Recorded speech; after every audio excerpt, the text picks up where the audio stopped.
Nagkaisang ipinagdiriwang ng Dole Region 7, LGUs at Regional Tripartite Industrial Peace Council mula sa iba't ibang syudad sa Cebu ang ika-122 taong anibersaryo ng Labor Day na ginanap sa Talisay City Sports Complex. Narito ang balita ni Aileen Navarro.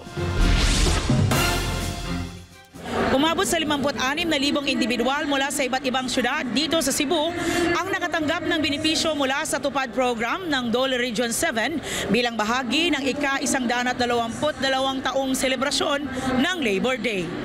Sa pinag-isang selebrasyon ng ika-122 taong Labor Day, nagsama-sama ang taga-Dole Region 7, mga kinatawan ng Regional Tripartite Industrial Peace Council mula sa Mandaue City, Lapu-Lapu, Cebu at Talisay City. Bahagi ng selebrasyon ng pagkalooban ng cash assistance ang mga kababayan natin sa ilalim ng tulong panghanap buhay sa ating disadvantaged displaced workers o tupad program ng Dole Region 7. Umabot sa 238 milyong piso ang halaga ng tulong na naipamahagi ng kagawaran sa mga disadvantaged o displaced workers mula sa Central Visayas. Kabilang na dito ang Province of Cebu, Bohol, Siquijor at Negros Oriental. Sa mensahe ng Dole 7 Regional Director Lilia E. Esteliore, anya, ipinoposisyon ngayon ang Central Visayas bilang Central Hub for Innovation. Kamakailan lang kinilala ang Central Visayas na may pinakamabilis na paglago sa Gross Regional Domestic Product noong 2023 nang makuha nito ang 7.3% growth. Central Visayas has the fastest growth in GRDP, or the Gross Regional Domestic Product, and it's from 23 of February 95.2 for 2024 February is 96.5. Ibig sabihin noon na yung products and services natin sa Central Visayas is soaring that high compared to all other regions, meaning is the economic growth indicator measurement. And correspondingly, it will be an invitation to the investors and more employment will be generated. Sang-ayon naman sa Cebu City Mayor Michael Rama sa naging achievement ng Central Visayas kung saan anya bahagi dito ang kontribusyon ng Cebu City. What we've been doing for the city of Cebu, just like this, we open up trust and confidence. Hindi mo ma-argue.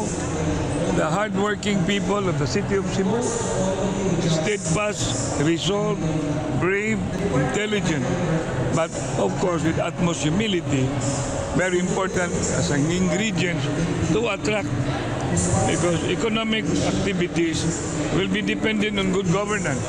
Bahagi rin sa naturang selebrasyon ang pagbubukas ng maraming job opportunities sa pamamagitan ng 2024 Labor Day Job Fair na ginanap sa SM City Seaside kung saan dinaluhan mismo ni Mayor Michael Rama. I've been into this with Ami Osmeña since 1992. That's why, because of this job fair, we were able to establish with DMDP now. I don't call peso, I call them dollar. Since that time, we were into overseas.